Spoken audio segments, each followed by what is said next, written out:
Bon matin tout le monde, François Fern Tétro ici. J'espère que vous allez super bien dans votre petit coin de pays. Euh, Aujourd'hui, sixième vidéo, on va parler de la vie et le sport. Le lien en fait que j'ai fait entre les deux, qui a été une révélation pour moi carrément. Parce que ce qu'il faut savoir en fait, c'est que dans la vie, je l'ai quand même eu, ouais, j'allais dire facile, mais c'est pas une question de facile. Autant que je pense que je suis juste une personne très normale. Dans le sens que j'étais allé à l'école, puis à l'école pour moi c'était facile, mais normal, où est-ce que je réussissais bien, j'avais 80-85% de moyenne. Je n'amenais pas mon sac le soir chez nous parce que j'ai quand même une bonne mémoire visuelle, alors je me rappelais ce que les professeurs avaient écrit au tableau, je me rappelais mes notes, tout ça. Puis, ce qui faisait un peu capoter ma mère d'ailleurs, c'était que je n'amenais pas mon sac à la maison le soir. Mais elle voyait que j'avais des bonnes notes, donc elle se disait, la journée où il n'y a pas de bonnes notes, je vais y en parler. Mais ça a tout le temps bien été, alors il n'y a pas eu de problème à ce que là. Donc, ce que j'entends par facile, c'est que je faisais pas grand effort et je réussissais bien. Ensuite de ça, côté travail, c'était la même chose. Ou est-ce que en programmation, que ce soit en programmation ou en jeu vidéo, j'arrivais à faire mes choses. Pour moi, c'était assez. Tu sais, c'était ça. C'était pas facile, mais ça rentrait bien. Je ne demandais pas beaucoup d'efforts. J'arrivais à faire ce que j'avais besoin. Je réussissais bien. Au travail aussi, je performais. Je montais les échelons tranquillement et tout. Donc, dans ma vie, je dirais que ça a relativement été facile ou j'ai été chanceux, on va appeler ça comme ça. Puis, je réussissais bien. Mais je réussissais bien. C'est pas extra. Et puis, à un moment donné, j'ai voulu me mettre à faire des nouvelles choses. Puis, où est-ce que je voulais pas mettre d'efforts vraiment supplémentaires parce qu'avant ça, j'avais réussi sans faire vraiment d'efforts. Puis, là, ça fonctionnait pas. Puis là, je me posais beaucoup de questions. Je me disais, voyons, pourquoi ça fonctionne pas? Qu'est-ce que je fais? Puis pourtant, j'avais beau avoir lu un paquet de livres qui expliquaient comment ça fonctionnait. À cause de mes expériences passées, on dirait que ça fonctionnait pas. Puis, David Lefrançois est arrivé dans ma vie. J'ai vu sa conférence. Où est-ce que lui, il parlait beaucoup de sportifs parce pas il entraîne, mais je veux dire, il suit beaucoup de sportifs. David Lefrançois, qui est un psychologue, il y a un nom, là, je me rappelle plus quoi le nom qu'il se donne, mais bref, côté psychologie. Puis lui, il parlait avec des sportifs. Puis les sportifs, ce qu'il lui disait, c'était c'est les choses importantes, c'est les bases, d'avoir des bases solides. Puis, comme en fait n'importe quoi dans la vie, c'est important d'avoir des visions, une vision claire de ce qu'on veut faire, une vision claire qui vient avec des objectifs, puis aussi de savoir que la pratique, le travail. Ensuite de ça, une fois qu'on a une vision, nos objectifs, qu'on a terminé ça, qu'on a pratiqué un peu pour se préparer, qu'on a fait ce qu'on avait à faire, ben après ça, c'est de prendre les feedbacks de tout ça et de faire un loop back, un retour arrière, pour recommencer et retravailler, repratiquer, refaire des nouvelles choses, avoir un feedback, refaire meilleur, et toujours recommencer ça, qui revient un peu au sport.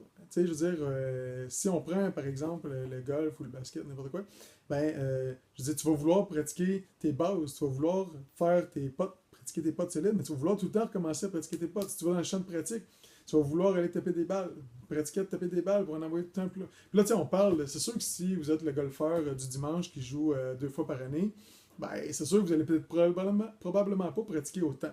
Mais si vous voulez être quelqu'un de compétitif, ou si vous faites partie d'une équipe compétitive, tout ça, ben, vous allez vouloir vous dépasser et pour ça, vous allez avoir besoin de vous pratiquer beaucoup, avoir les bases. Tu sais, je me rappelle plus c'est quoi le pourcentage exactement, là, mais tu sais, je pense que c'est 90% mental puis 10% physique. Puis le 10% est physique juste parce que le mental qu'on enregistre, la mécanique qui s'enregistre du corps automatiquement d'un coup, supposons de golf, ben, rendu sur le terrain, quand c'est important de le faire, ben, à cause que vous l'avez pratiqué souvent, maintenant, ce qui est rendu important, c'est d'y croire et de savoir qu'on est capable de le faire, mais le physique va rentrer tout seul parce qu'on l'a pratiqué beaucoup, on a pratiqué beaucoup les bases. Donc, maintenant, le lien entre le travail et tout ça, c'est que, comme je disais tantôt, moi, j'essayais de mettre des efforts, tout ça, mais je n'étais pas habitué comme pas de mettre des efforts, mais il y a quelque chose qui ne marchait pas quand j'essayais de mettre de quoi de nouveau côté travail en place. Et dans le fond, je me suis mis à penser plus jeune, quand moi je faisais partie d'équipe sportive. Donc, j'ai commencé à jouer au hockey tard. Puis, on s'entend, j'avais 12 ou 13 ans, je crois. Quand j'ai commencé, c'était au Pee-Wee deuxième année. Puis, quand j'ai commencé à faire ça, dans le fond, j'étais tout nouveau, j'arrivais là, j'avais le désir de jouer depuis longtemps, mais mes parents qui n'avaient pas beaucoup d'argent ont entendu, un moment qui ont réussi à avoir de l'argent, on a pu m'inscrire, ce qui a fait de moi un des enfants les plus heureux de la planète. Puis, je me suis mis à jouer au hockey, tout ça. Puis, ce qui m'a vraiment aidé beaucoup, c'est que j'étais à l'école de gardien de but de Vladislav Tretiak, qui est le plus grand gardien de but russe qui existe. Puis, dans son école à lui, dans le fond, j'étais entouré de mentors. J'avais vu José Théodore, Thibaut aussi qui avait gardé les buts pour le Canadien. Bref, des grands gardiens. Ah, Martin Brodeur aussi était là. Bref, des grands gardiens de but qui nous apprenaient à bien garder les buts, mais dans le fond, ce sur quoi on travaillait, c'était toujours les bases, les choses importantes qui sont juste de base, puis de toujours les répéter. Et juste fait cocasse d'ailleurs avec ça, Vladislav Tretiak avait deux mots qu'il savait en français, parce qu'il était russe, puis il y avait son interprète qui était à côté de lui. Mais les deux mots qu'il savait et qu'il se plaisait à répéter beaucoup, c'était travail, travail, travail, travail, fort, fort, fort, fort, fort. Alors, quand on tendait de pratiquer nos affaires, il passait en arrière, il disait travail, travail, travail, fort, fort, fort, travail, travail, travail, fort, fort, fort. C'était très drôle et c'est un souvenir que je garde en tête parce que c'était vraiment trop drôle. Mais tout ça pour dire que il nous faisait pratiquer les bases, les choses importantes. Et c'est en travaillant ça, ces choses-là, et en les répétant, parce que la formation, c'était une semaine ou deux, 10 jours, je me rappelle plus combien de temps. Mais je revenais chez nous après ça, puis je continuais à me pratiquer beaucoup, beaucoup. Ce qui a fait qu'au hockey, en 4 ans, mais je passais du Pee-Wee deuxième année R à finir dans l'élite, dans le midget première année, première année où je jouais dans l'élite 2B. Puis j'ai eu une progression super importante, mais j'avais mis beaucoup d'efforts, beaucoup de travail, je m'étais amélioré, j'avais suivi des formations qui faisaient qu'aujourd'hui, aujourd'hui, dans ce temps-là, j'avais réussi à devenir meilleur. Même chose avec le basketball. Je commençais à jouer au basketball au collégial, au cégep. Donc, ce qu'il faut savoir, c'est qu'il n'y avait pas d'équipe à Saint-Hyacinthe, tout ce que j'ai fait de mon cégep. L'équipe arrivait comme je commençais mon cégep. Donc, ils ont mis ça en place, ils ont fait le recrutement, j'étais allé pour aller là, puis ils m'ont pas pris. Ils m'ont pas pris, mais quand ils m'ont pas pris, j'ai demandé au coach, j'ai dit, moi j'ai vraiment un grand désir parce que je jouais au secondaire et j'avais vraiment beaucoup de plaisir. J'avais jamais été coaché, donc je connaissais pas les bases, je savais pas vraiment, mais j'étais un bon shooter. Puis j'avais très confiance en ma personne, en sachant que si on me montrait la bonne façon, j'arriverais à faire les bonnes choses.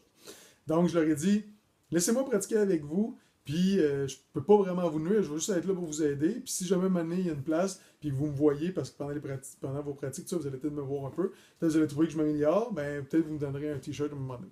Puis comme de fait, ben, c'est un petit peu avant la mi-saison. L'entraîneur veut me voir dans son bureau, tout ça, il me donne mon jersey. Il me dit c'est beau, welcome to the team. Woo, win! Fait que j'aurais joué finalement au basket pendant toutes les années que j'aurais été au cégep. Donc, le lien que je faisais avec ça, c'est que je me rendais compte, j'ai vraiment allumé à la conférence de David Lefrançois, que au sport, je mettais beaucoup d'efforts et je mettais beaucoup de pratique. Et je repensais à tout le temps que j'avais passé dans le garage chez nous avec mon père, n'importe quoi, à juste me pratiquer à garder les buts. Puis pratiquer les choses là, il y avait un truc de balle de tennis qu'on pitchait sur un mur qu'on attrapait, j'étais gardien de but. Tchouk, tchouk, attrape, lance la gars, attrape. Tout le temps pratiquer, mais répétition, répétition, répétition.